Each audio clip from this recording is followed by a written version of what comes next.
Hello everyone, कैसे आप सब। आज डे 26 है हमारा 30 डेज अवेयरनेस सीरीज का। मैं हूं जावेद शेख। कल हमने डिस्कस किया था ग्रुप हेल्थ इंश्योरेंस के एडवांटेज और डिसएडवांटेज के बारे में। आज हम बात करेंगे बहुत ही इंपॉर्टेंट टॉपिक के बारे में, जो हेल्थ इंश्योरेंस का टैक्स बेनिफिट है। हेल्थ इंश्योरेंस सिर्फ आपको फाइनेंशियल सिक्योरिटी ही नहीं देता है, बट आपका जो टैक्स है उसको भी सेव करने में आपकी हेल्प करता है। Under section 80D health insurance के अंदर में आपने जो प्रीमियम पे किया है उसके ऊपर में आपको टैक्स डिडक्टेबल डिडक्शन मिलता है। ये डिडक्शन इंडिविजुअल पॉलिसी के साथ साथ ग्रुप हेल्थ इंश्योरेंस में भी अप्लाई होता है, अगर आपने कोई टॉप अप प्लान का प्रीमियम दिया हुआ है तो। अगर आप 60 ईयर्स के नीचे हैं, बिलो 60 ईयर्स है, तो आप खुद, आपके स्पाउस और आपके डिपेंडेंट चिल्ड्रन का इस पे टैक्स डिडक्शन मिलता है अप टू 25,000 रुपीज़। और आपके पेरेंट्स को भी अगर आपने पॉलिसी के अंदर में इंक्लूड किया हुआ है, तो उसके ऊपर में भी आपको अप टू 50,000 रुपीज़ तक के का डिडक्शन मिलता है। अगर प्रिवेंटिव हेल्थ चेकअप आप करवाते हो तो अप टू 5,000 रुपीज़ तक के आपको डिडक्शन मिलता है, जो आपके ओवरऑल 25,000 लिमिट के अंदर में अप्लाई होता है। एचयूएफ की अगर हम बात करें, हिंदू अनडिवाइडेड फैमिली, अगर आपने अपनी फैमिली के लिए हेल्थ इंश्योरेंस पॉलिसी लिया हुआ है अंडर एचयूएफ, तो उसमें भी अंडर सेक्शन 80D आपको टैक्स बेनिफिट मिलता है।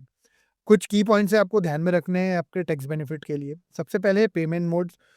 हेल्थ इंश्योरेंस पॉलिसी का जो भी पेमेंट आप कर रहे हो, अगर वो कैश में किया हुआ पेमेंट है तो वो टैक्स बेनिफिट के लिए इंक्लूड नहीं होता है। अगर आपने क्रेडिट कार्ड, डेबिट कार्ड या नेट बैंकिंग के थ्रू पेमेंट करा है तो आप उसको इंक्लूड कर सकते हो आपके टैक्स एग्जेम्पशन के लिए। सेकंड है एक्सक्लूजन।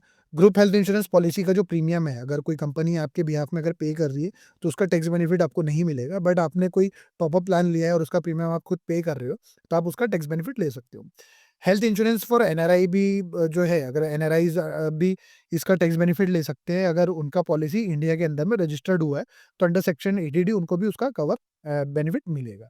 हेल्थ इंश्योरेंस सिर्फ एक सेफ्टी नेट नहीं है, बल्कि टैक्स सेविंग का भी एक बहुत बड़ा टूल है। अपने पॉलिसी को रिव्यू करें, इंश्योर करें कि आप इन बेनिफिट्स का मैक्सिमम एडवांटेज ले सकें। कल हम बात करेंगे डिडक्टेबल और को पेमेंट के बारे में, इसका बेनिफिट्स आपके पॉलिसी के अंदर में आप कैसा ले सकते हो। अगर ये वीडियो आपको अच्छा लगा होगा तो please like, share and follow. हमारा यूट्यूब चैनल है, उसको आप सब्सक्राइब करें, हमारा इंस्टाग्राम पेज है उसको आप फॉलो करिए। हेल्थ इंश्योरेंस रिलेटेड आपको कोई भी डाउट्स होंगे तो आप प्लीज़ मुझे कमेंट्स में बताइए। मैं ट्राई करूँगा उसको आपको आंसर करने का। Thank you very much and keep supporting me.